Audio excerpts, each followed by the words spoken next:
Hello, thank you for joining me once again. I am continuing the reading of The Hindu Yogi Science of Breath by Yogi Ramacharaka and Relax with Yoga by Arthur Liebers, 2 books in one for a complete yogi practice. Okay, this is part 4. And we are on, this is the 4th video, but we're starting on chapter 8, how to acquire the yogi complete breath, okay? Thank you for joining me. Welcome to all the new viewers. Please subscribe, like, and share. And without further ado, let's hear what they have to say about how to properly breathe. Oh, and in advance, forgive me for any mispronunciation of words, whether they are anatomy or whether they are Hindu. I apologize in advance, okay? All right, chapter 8, how to acquire the yogi complete breath. The yogi complete breath is the fundamental breath of the entire yogi science of breath. And the student must fully acquaint himself with it and master it perfectly before he can hope to obtain results from the other forms of breath mentioned and given in this book.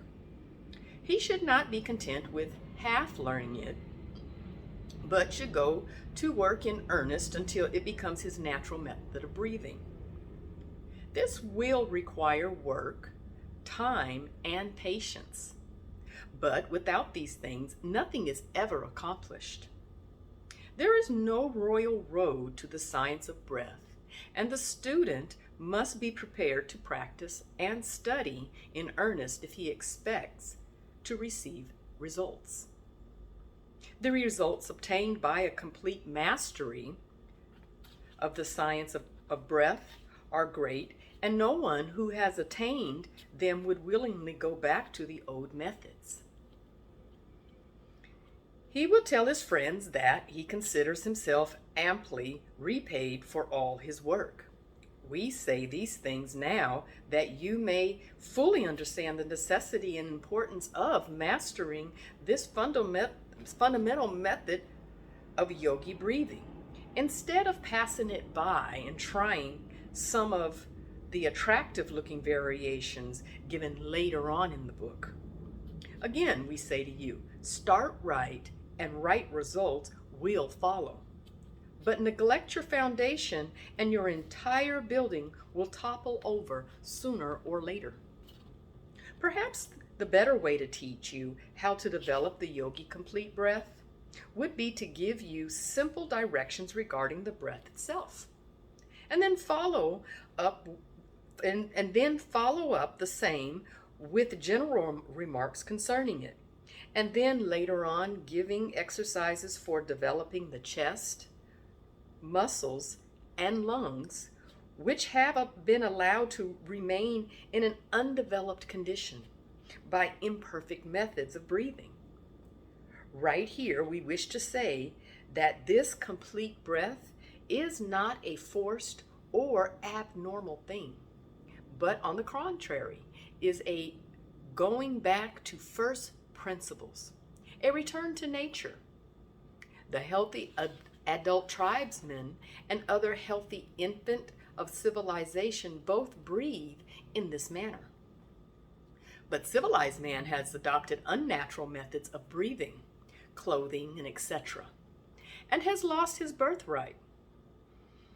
We wish to remind the reader that the complete breath does not necessarily call for the complete filling of the lungs at every inhalation. One may inhale the average amount of air using the complete breathing method and distributing the air inhaled, be the quantity large or small, to all parts of the lungs.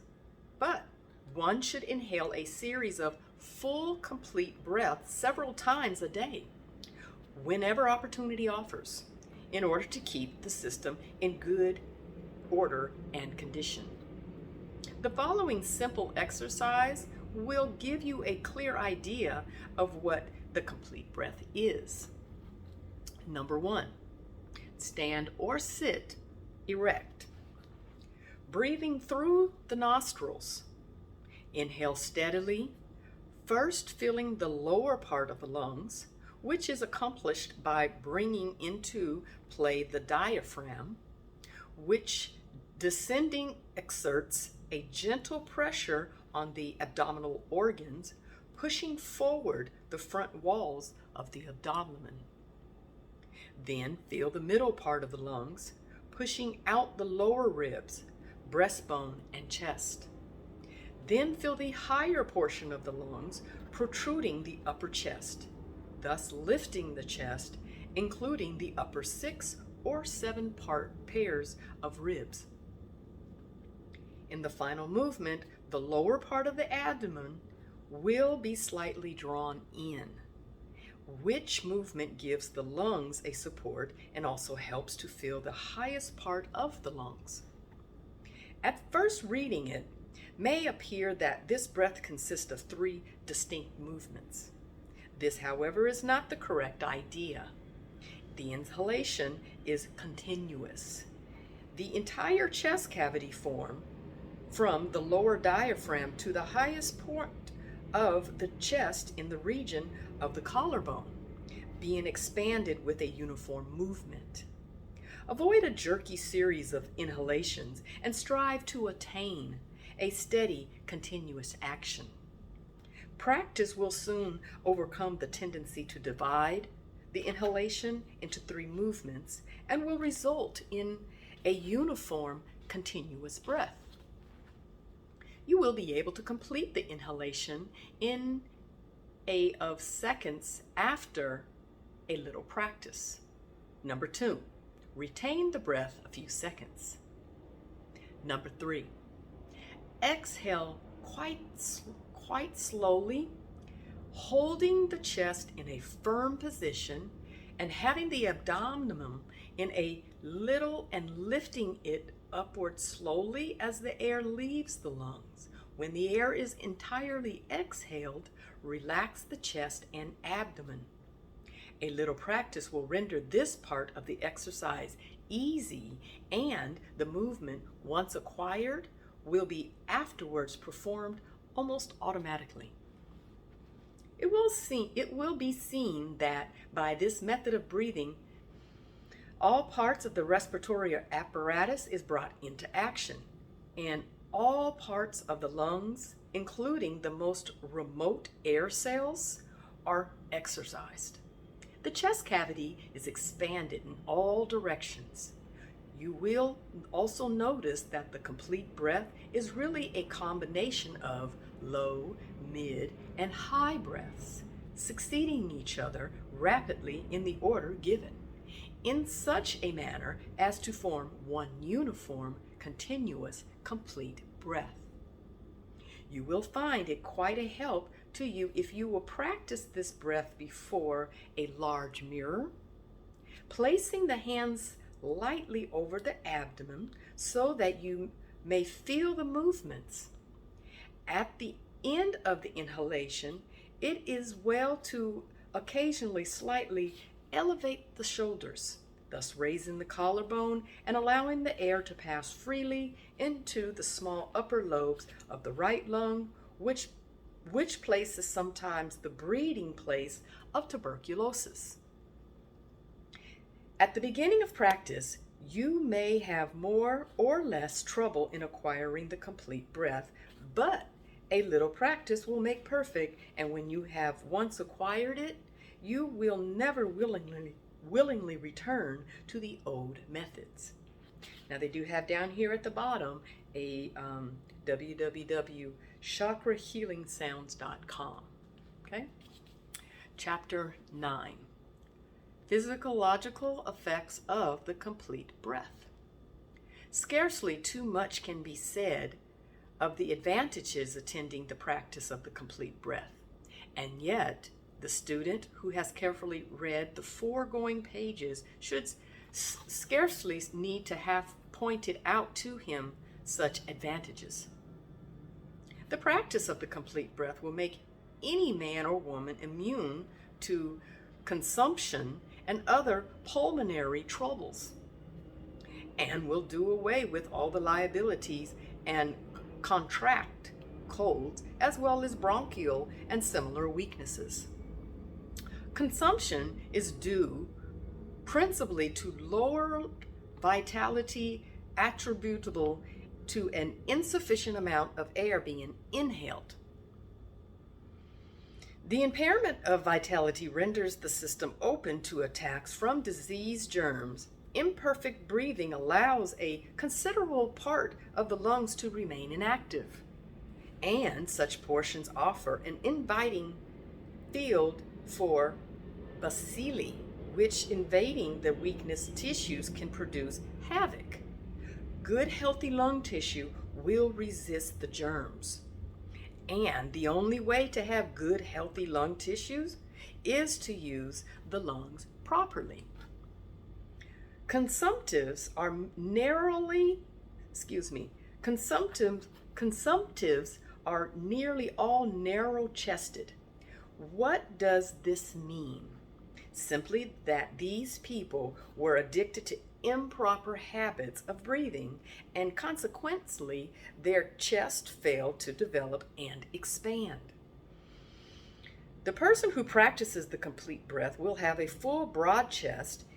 In the narrow-chested man may develop his chest to normal proportions if he will but adopt his mode of breathing. Such people must develop their chest cavities if they value their lives. Colds may often be prevented by practicing a little vigorous complete breathing whenever you feel that you are being unduly exposed. When chilled, breathe vigorously a few minutes, and you will feel a glow all over your body. Most colds can be cured by complete breathing and partial fasting for a day. The quality of the blood depends largely upon its proper oxygenation of the lungs, and if it is under-oxygenated, it becomes poor in quality and laden with all sorts of impurities, and the system suffers from lack of nourishment and often becomes actually poisoned by the waste products remaining uneliminated in the blood. As the entire body, every organ, and every part is dependent upon the blood for nourishment, impure blood must have a serious effect upon the entire system. The remedy is plain: practice the Yogi complete breath.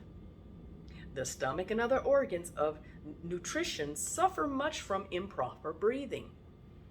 Not only are they ill-nourished by reason of lack of oxygen, but as the food must absorb oxygen from the blood and become oxygenated before it can be digested and assimilated.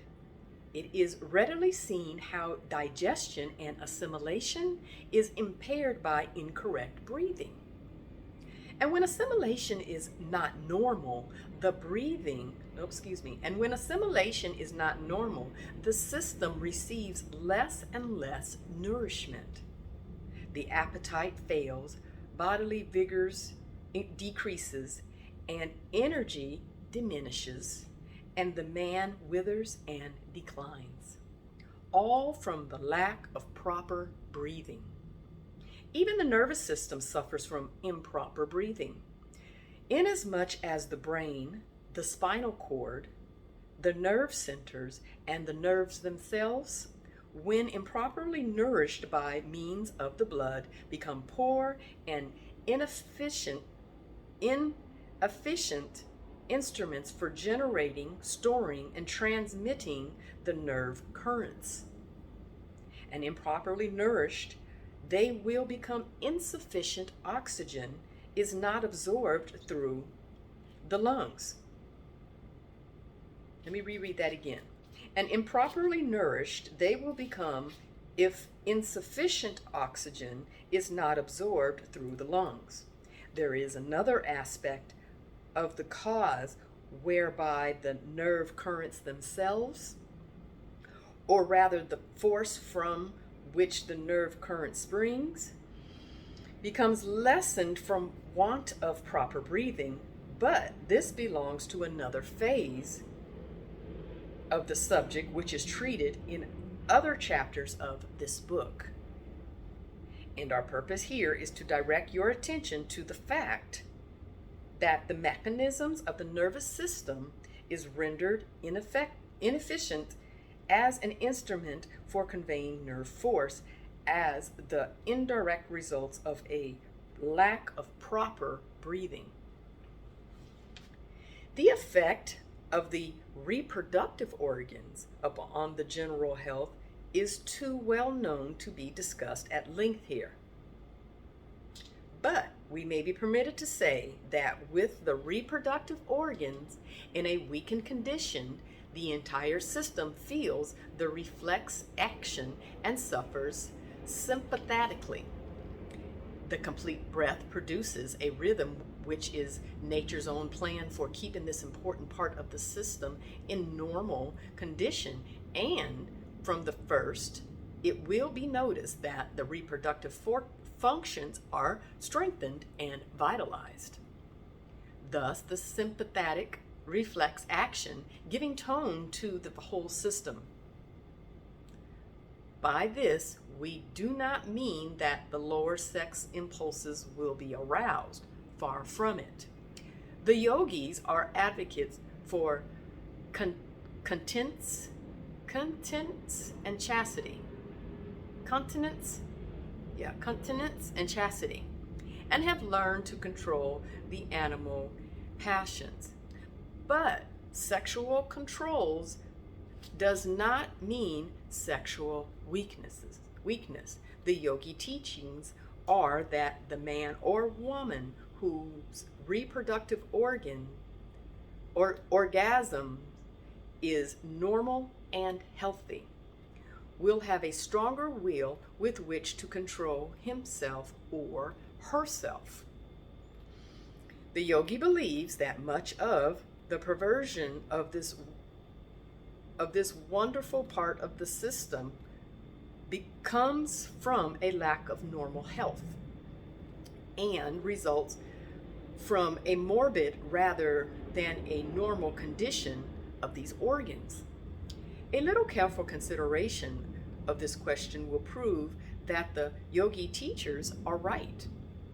This is not the place to discuss the subject fully, but the yogis know that sex energy may be conserved and used for the development of the body and mind of the individual instead of being dissipated in unnatural excesses, as is the wont of so many uninformed people.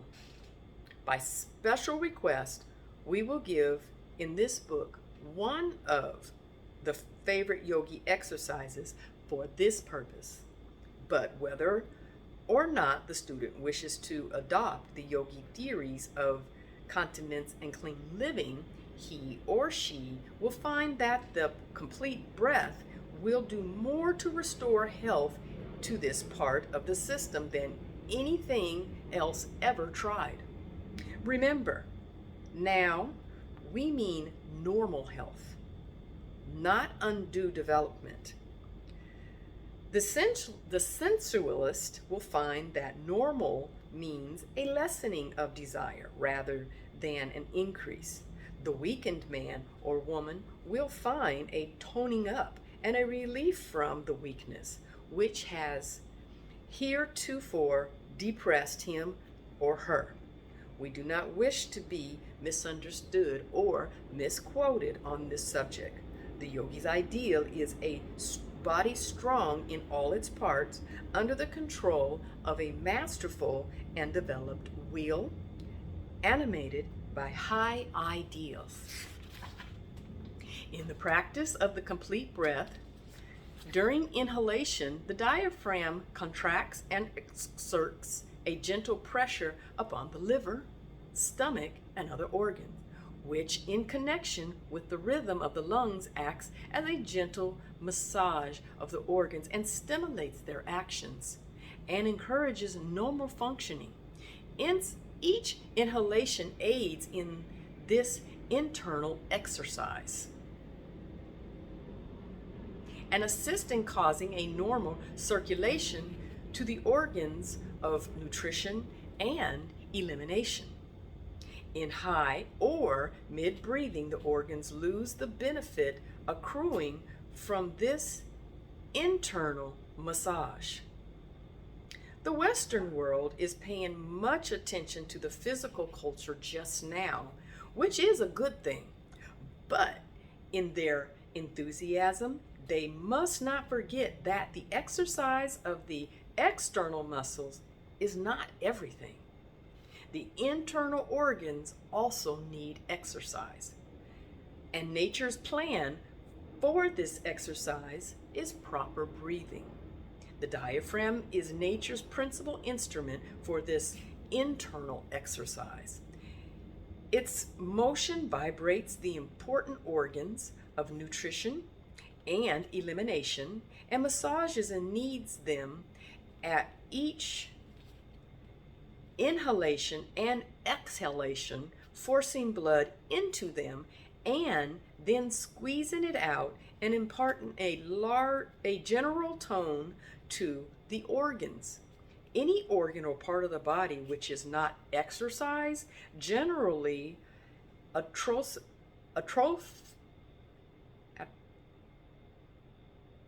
atrophies and refuses to function properly, and lack of the internal exercise afforded by the diaphragmatic action leads to diseased organs.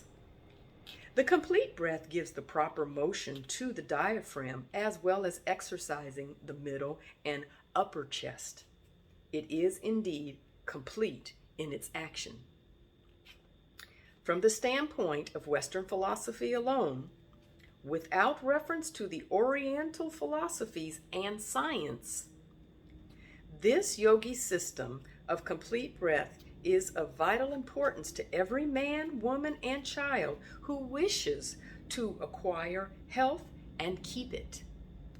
Its very simplicity keeps thousands from seriously considering it, while they spend fortunes in seeking health through complicated and expensive systems. Health knocks at their door, and they answer not. Verily, the stone which the builder rejects is the real cornerstone of the temple of health.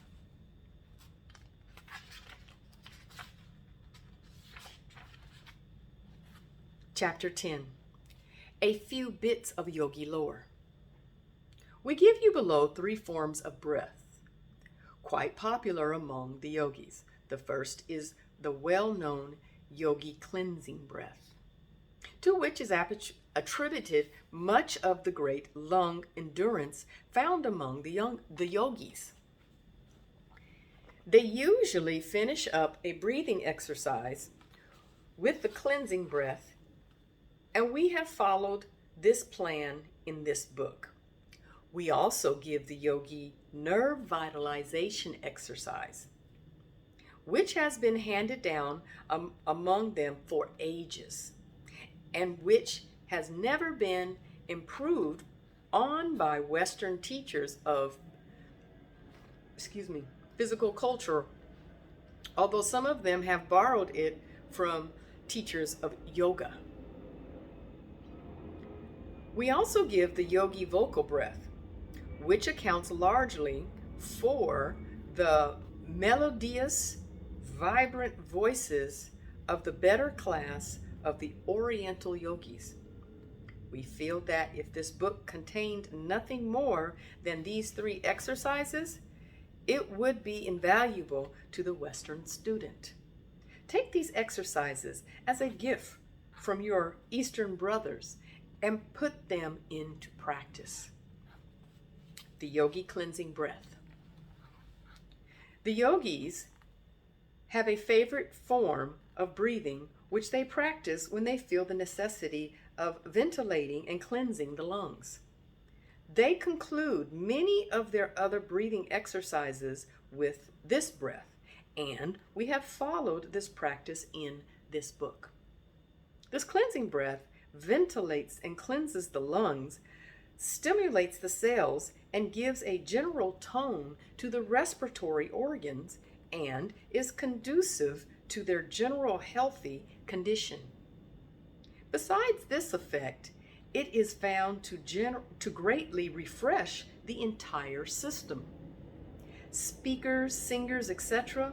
will find this breath especially restful after having tired the respiratory organs.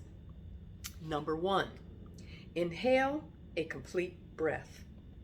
Number 2, retain the air a few seconds. Number 3, pucker up the lips as if for a whistle, but do not swell out the cheeks. Then exhale a little air through the opening with considerable vigor. Then stop for a moment, retaining the air, and then exhale a little more air. Repeat until the air is completely exhaled. Remember that considerable vigor is to be used in exhaling the air through the opening in the lips. This breath will be found quite refreshing when one is tired and generally used up. A trail will convince the student of its merits. This exercise should be practiced until it can be performed naturally and easily, and it is used to finish up a number of other exercises given in this book, and it should be thoroughly understood. The Yogi Nerve Vitalizing Breath.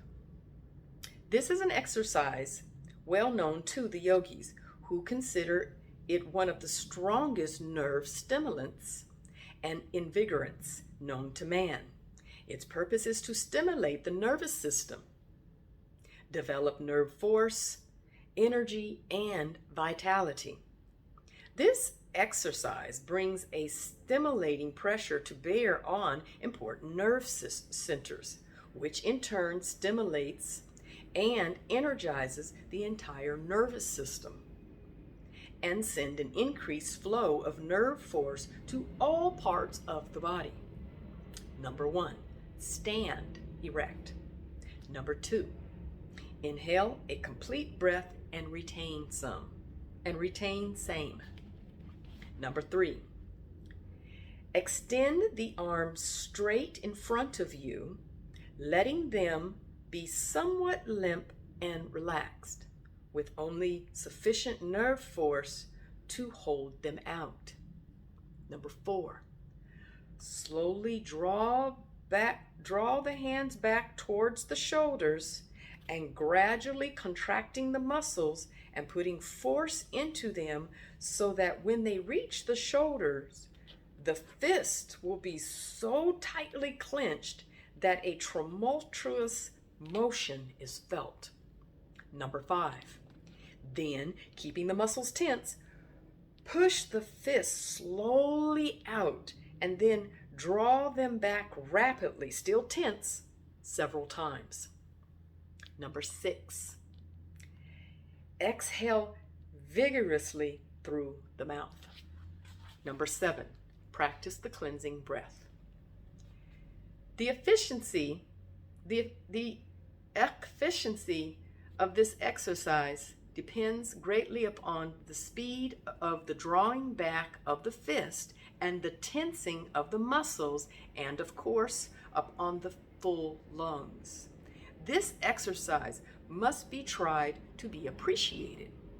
It is without equal as a bracer, as our Western friends put it. The Yogi vocal breath.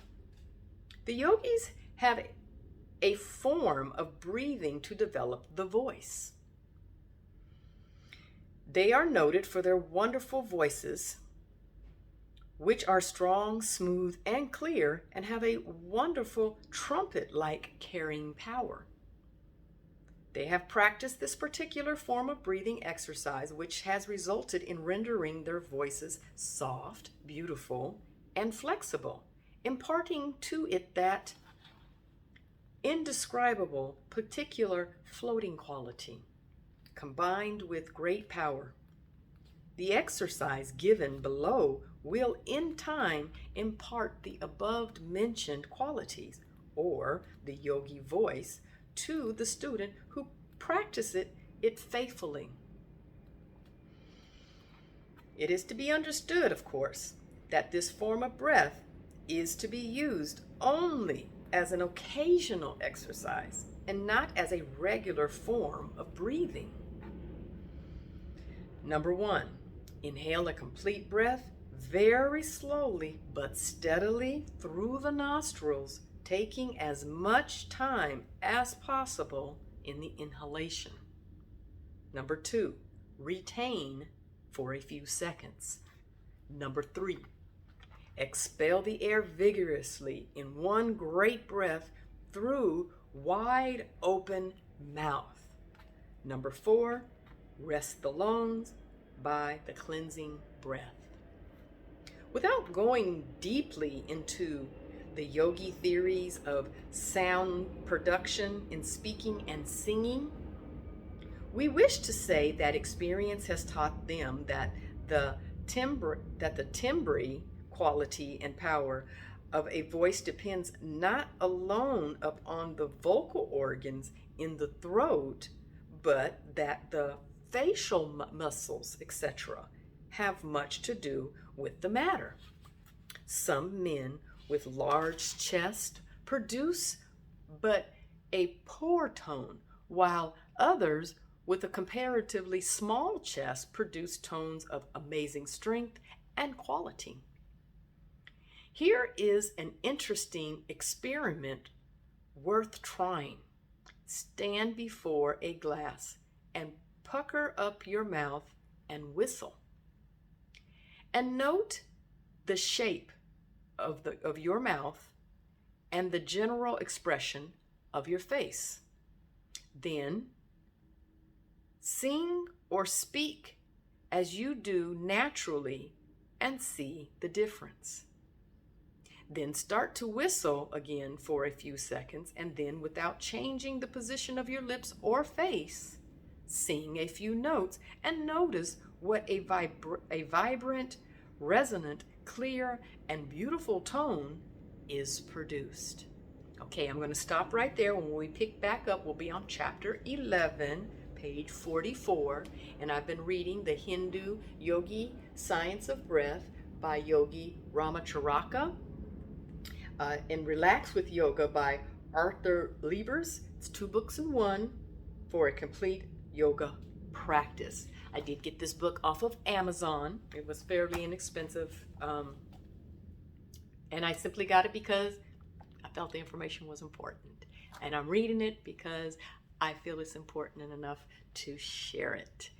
Thank you for taking the time to listen. Thank you for sharing the video, liking the video, subscribing, and taking the time to listen. I truly appreciate it, okay? I hope you find this information valuable. So until next time.